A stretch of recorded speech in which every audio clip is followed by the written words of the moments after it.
A man in Utah, apparently undergoing some sort of crisis while high on drugs, made the decision to target a rather unconventional vehicle in a carjacking. Have you spoke to anybody from the postal office about that truck?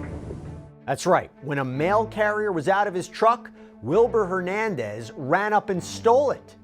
Sir, this is the police department! Get out of the vehicle now with your empty hands! A short chase eventually led to a longer standoff, and the suspect's case went all the way to federal court. But the sentence he received over the summer as part of a plea deal might surprise you. Welcome to Sidebar, presented by Law&Crime. I'm Jesse Weber. I gotta say this, if you think the crime stories that we cover here are scary, wait until you hear what's happening with your personal data online. Your name, phone number, address, it's all out there. It's easy for anybody to find, but our sponsor Incogni, they help you disappear online. They track down where your personal information is being exposed, like on search sites or old forum posts, and they demand its removal. You know, when I signed up, they found over 50 databases with my information, and within days, it all started coming down. Setup takes minutes, you create an account, you authorize Incogni to do the rest, and with their new unlimited plan's custom removals feature, you can submit specific links and a team of privacy experts will personally remove them. So if you care about protecting yourself online, and I hope that you do, take your privacy back with Incogni. Use code SIDEBAR for 60% off an annual plan. On February 5th, 2024, as stated by federal prosecutors in Utah, a man named Wilber Hernandez, quote, was acting weird. The now 33-year-old was spotted in an apartment complex in Salt Lake City, apparently checking door handles and trying to break into cars. And when witnesses tried to chase him away, he headed for one of the closest getaway vehicles he could find, a U.S. Postal Service mail truck. And what ensued was a search across multiple local jurisdictions, with the mail truck sometimes hitting other cars as Hernandez careened around neighborhoods. Eventually, the chase ended with multiple officers taking Hernandez down in an area called Bountiful. Now, it did take a minute to sort out where Hernandez would be held, where he would be charged, but it was the U.S. government, the federal government, who won the jurisdiction over the case because USPS is a government agency. And now that Hernandez's federal case is just wrapped up, Hernandez has been sentenced to time behind bars followed by deportation. We have got our hands on his indictment, as well as police reports and body-worn camera footage from Utah authorities, and they give us insight into what officers were dealing with that day, as well as why Hernandez himself says he took off in a government vehicle. So we want to go back to February 2024 to an apartment complex in North Redwood Road in Salt Lake City. Police get a call about a suspicious person in the parking lot, and he was armed. A still image from a witness's cell phone video shows Hernandez holding a knife. According to a police report, when officers arrived, they found a postal delivery man, identified only as RW, but there was no mail truck. Quote, he stated that he was placing mail in the community mailbox at 594 North Redwood Road when he saw a bunch of people chasing a man. He thought it looked weird, but said that area is notorious for random things happening, so he continued to place mail in the boxes. He then noticed the male who was run around the mail truck and jumped in. He started yelling, "No, no, no, get out of there," but the male kept looking for the keys to start the vehicle. And here's what Hernandez's federal indictment says. RW said he ran over to the mail truck and yelled at the suspect to get out of the vehicle. RW said that the suspect was holding a knife and pointed the knife at him, threatening him and the other people there with it.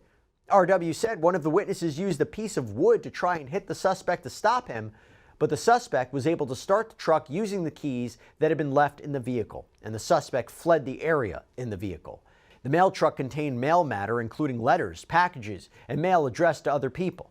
While driving through different Davis County jurisdictions, the mail truck was being reported to local police agencies as being driven recklessly and being involved in minor traffic accidents with other vehicles. And according to the indictment, Hernandez eventually admitted he was the one driving that truck, even apparently throwing people's mail out along the way. But USPS, they were able to use a GPS system in the truck to track him down. Police caught up with Hernandez on this road in Bountiful. Take a look. The vehicle.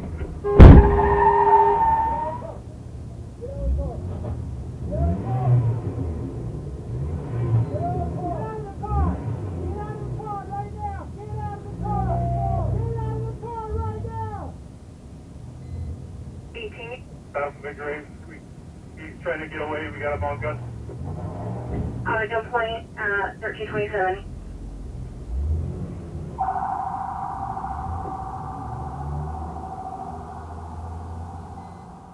So after crashing the mail truck into a police cruiser, Hernandez heads into a lot that appears to be under construction, flying right past confused workers. The officer follows Hernandez around the lot, even trying to cut him off at one point. But the bad news for Hernandez is there's only one way in and one way out. He gets boxed in back at the road. But now he's seemingly refusing to come out. He allegedly gestured with the knife and the officers hit him with a taser. Now he retreated inside the truck. Sir, this is the police department. Get out of the vehicle now with your empty hands. Does anybody speak Spanish? Yes, you.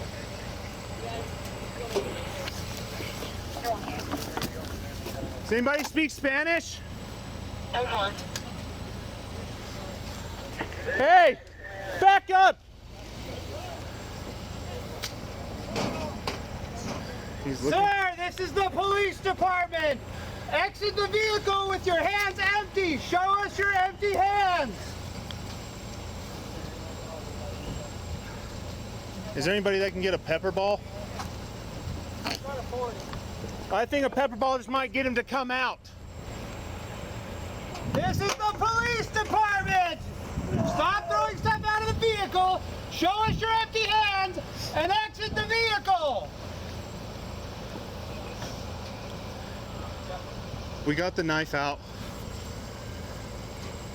Bountiful Victor 16, the knife he did have on his person, we did get off of him.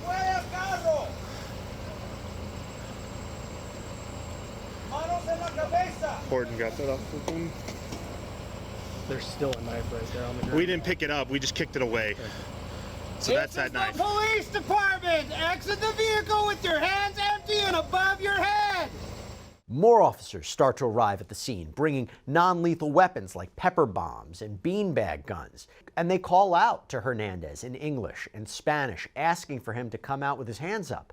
Per KSL TV's reporting, police fired about 14 beanbag rounds, 40 rounds of pepper spray projectiles, and used their tasers at least 4 times. Eventually, he dropped the knife and he surrendered.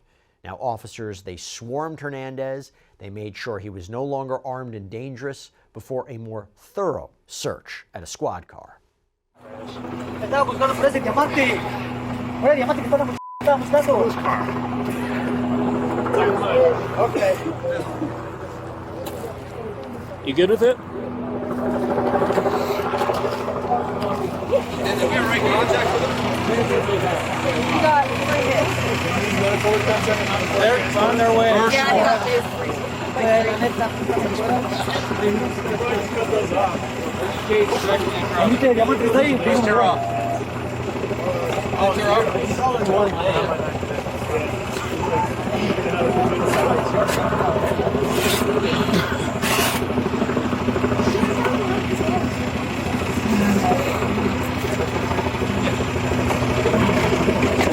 Hey, no quiero hablar conmigo, pecha. Bro, diamante, mira, bro, diamante me quieren matar. ¿Ah? No, si bro, ya ayuda, vea, porque van a botar toda mi familia por el diamante. Ya, mira. Is your mail truck?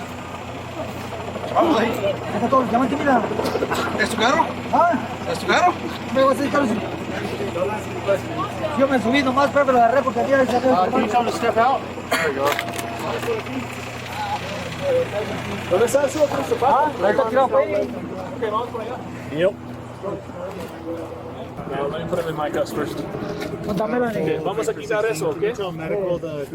¿Usted va a pelear con nosotros? No, ya no, voy a pelear, voy a cooperar, pues, voy a Si cooperar. usted pelea conmigo, le voy a golpear No, ya mucho. veo que quiero pelear si no sé ni pelear. ¿Entiende? Sí. Ok, no quiere golpearle. No, si por eso voy a cooperar con Porque ustedes.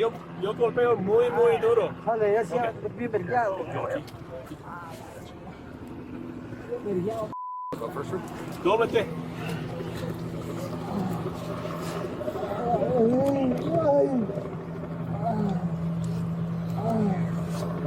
So over the phone, one of the responding officers relayed why paramedics were checking Hernandez over.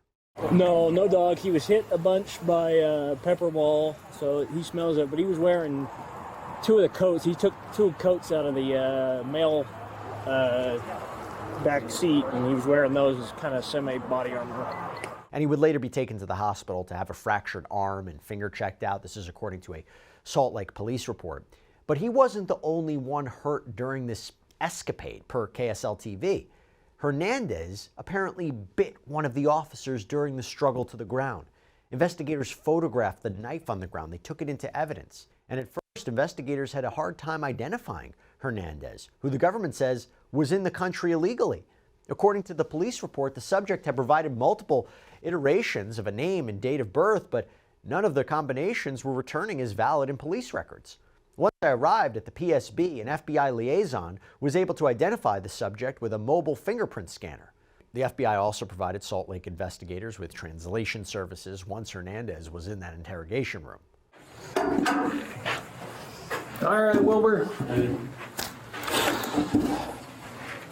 So, Agent Thornton here is going to translate for us so that we make sure we understand each other okay.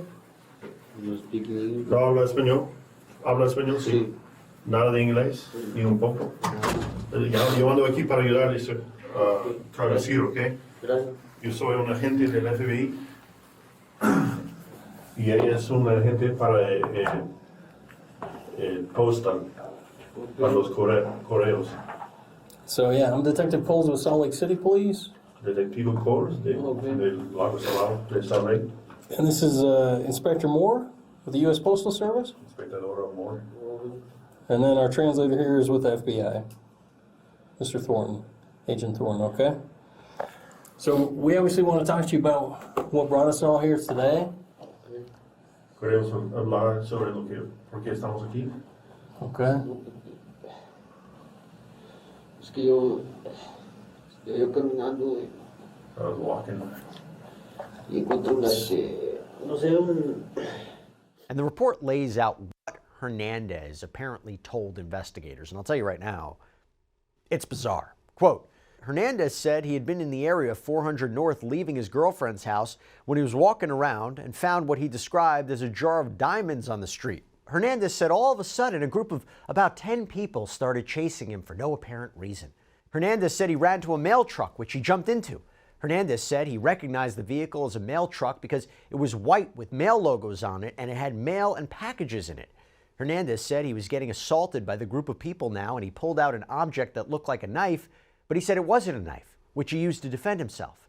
Eventually, later in the interview, Hernandez admitted that he had a knife in his jacket pocket, which he pulled out and used. So Hernandez faced 2 federal counts here, carjacking and mail theft. And according to court records, his trial was pushed back several times as attorneys reviewed all of the information.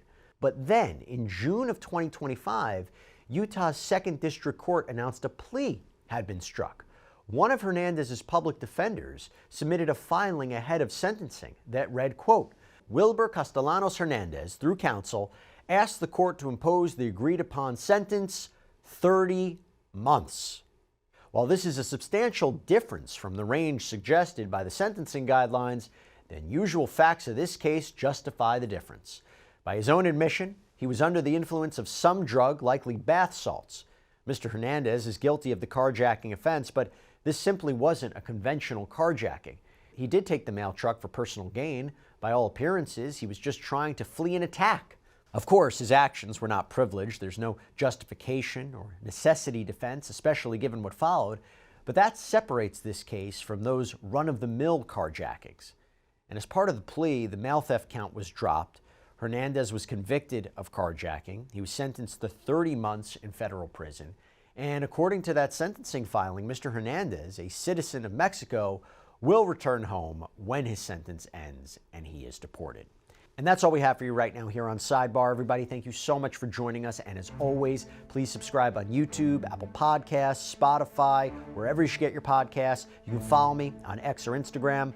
I'm Jesse Weber. I'll speak to you next time.